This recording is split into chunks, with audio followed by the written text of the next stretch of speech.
चेतन चुड़ैल की कहानी सुनकर गुरुदेव हंसे और उन्होंने कहा, तुम यह युद्ध अपनी तकलीफ समाप्त करने के लिए लड़ रहे हो या इन पिशाचिनियों से उन युवाओं को मुक्त कराने के लिए? अब इस युद्ध को केवल दो कारण नहीं है।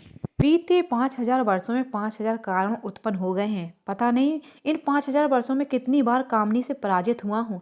चेतन गंभीर भाव से कहा, तुम्हारी योजना क्या है? तुम कैसे कामनी और उन 1,000 पिशाचनियों को पराजित करोगे? गुरुदेव ने पूछा। मेरी योजना की सफलता उसके गुप्त रहने में है। मैं उसे उजागर नहीं करना चाहता, पर जैसा मैंने सोचा है बस सब कुछ वैसा ही हुआ तो कल उन पिशाचनियों का विनाश होकर रहेगा, चेतन ने कहा। तभी पारुल के साथ सभी गांव वाले एक साथ आते हैं। उनमें सभी वृद्ध महिलाएं, पुरुष हैं, कुछ बच्चे हैं और कई युवा लड़कियां हैं। चेतन उन सबको ध्यान से देखा और मन में सोचा, कामनी ने वृद्धों को लाने को मना किया है। अगर इनको बाराती बनाकर ले गया तो नई आफत खड़ी हो जाएगी। यह सोचकर चेतन गुरुदेव से कहा, गुरुदेव क्या आप अपनी शक्ति से इन बुजुर्गों को युवा बना सकते हैं? मैंने 4 घंटे के लिए युवा बना सकता हूँ। अगर तुम 4 घंटे में अपनी योजनाओं को सफल बना सकते हो तो इसका उपयोग कर सकता हूँ, और अगर तुम ऐसा नहीं कर पाए तो इनमें से एक भी जीवित नहीं बचेगा। गुरुदेव ने चेतावनी देते हुए कहा, मेरी योजना 3 घंटे में पूर्ण हो जाएगी।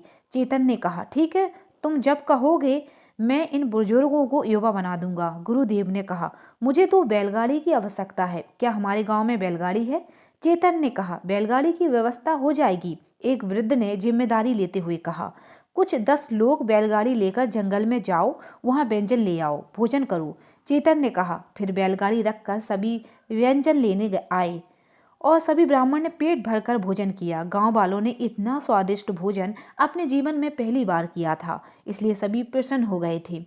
भोजन के बाद वहां की महिलाएं उनकी परंपरा अनुसार विवाहित गीत गाने लगीं। वृद्ध जन ढोल बाजे बीन बजाने लगते हैं। पूरे स्टेशन पर मानो मेला सा लग गया है। रात हो चुकी है। कानपुर नगर वीरान पड़ा है। वहां की गलियों में भूखे भेड़िए घूम रहे हैं। चेतन वहीं एकांत में बैठा पागल प्रोफेसर के पास गया और उससे कहा, सर क्या आपने कानपुर के जंगल में एक सफेद वृक्ष देखा है? वृक्ष जंगल के पश्चिम में है, प्रोफेसर ने बताया। क्या आप मुझे उस वृक्ष का एक पत्ता लाकर देख सकते हैं? चेतन ने पूछा। हाँ जरूर लाकर दे सकता हूँ, प्रोफेसर ने कहा। ठीक है, अपने साथ 3 लोगों को ले जाओ और वह पत्ता ले आओ। चेतन ने कहा, अगर मैं अपने साथ किसी को लेकर जाऊंगा तो उनको पिशाचनियों को संदेह हो जाएगा। मैं 30 वर्षों से इस जंगल में रह रहा हूँ। अब उन पिशाचियों को मुझ पर कोई आपत्ति नहीं है। उसे लाने में अकेला जाऊंगा, प्रोफेसर ने कहा। आपको अकेले भेजने का मन नहीं कर रहा है, चेतन ने चिंता व्यक्त करते हुए कहा। मेरी चिंता मत करो, मुझे कुछ नहीं होगा। मैं 1 घंटे के भीतर यह पत्ता लेकर आ जाऊंगा। यह कहकर वह प्रोफेसर पत्ता लाने के लिए चला गया।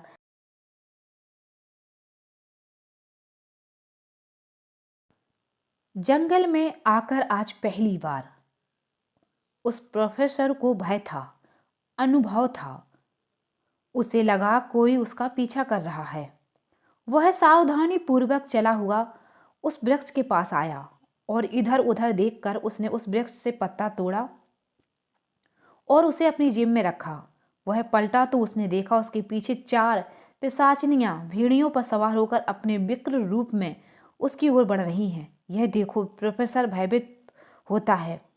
प्रोफेसर की डरावनी दशा देखकर एक ने भेड़िए से उतरकर पूछा, आज इतने भयभीत क्यों लग रहे हो? क्या छल करने आए हो हमसे?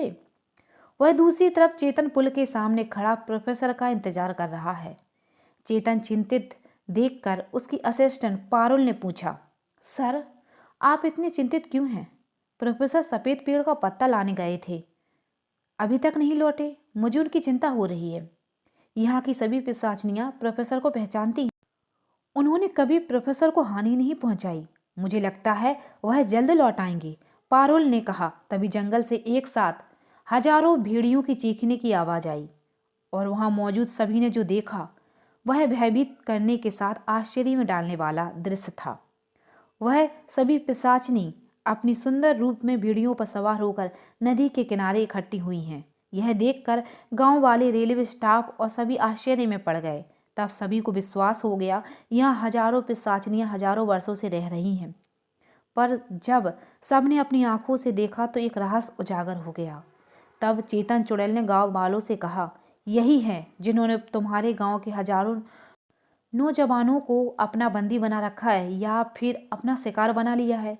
अगर तुम उन बचे हुए नौजवानों को इनसे मुक्त कराना चाहते हो और अपने नगर से पिशाचिनियों का अंत करना चाहते हो तो तुम्हें मेरा साथ देना होगा। हम सब तुम्हारे साथ हैं, हम सब तुम्हारे साथ हैं, सभी गांव वालों ने एक साथ कहा। सर, हम इन पिशाचिनियों का अंत करने के लिए क्या करना चाहिए? एक व्यक्ति ने पूछा। सबसे पहले तो आपको एक बुजुर्ग से नौजवान बनना पड़ेगा, चेतन ने व्यंग भाव से कहा। पर यह असंभव है, उस बुजुर्ग व्यक्ति ने कहा। इस आधुनिक युग में यह सामने वाला भी असंभव है। पर देखो, यह कोई सपना नहीं, हकीकत है जिससे तुम सभी नगरवासी अनजान थे। मैं सुबह तुम्हें अपनी योजना के बारे में विस्तार से बताऊंगा। आप सभी सो जाओ। फिर सभी गांव वाले लाइन लगाकर स्टेशन पर सो जाते हैं। वह चेतन उन पिशाचिनियों से मिलने के लिए पुल पर चलकर आगे बढ़ता है। तभी पारुल कहती है, सर, आप कहाँ जा रहे हो? अपनी होने वाली पत्नियों से मिलने।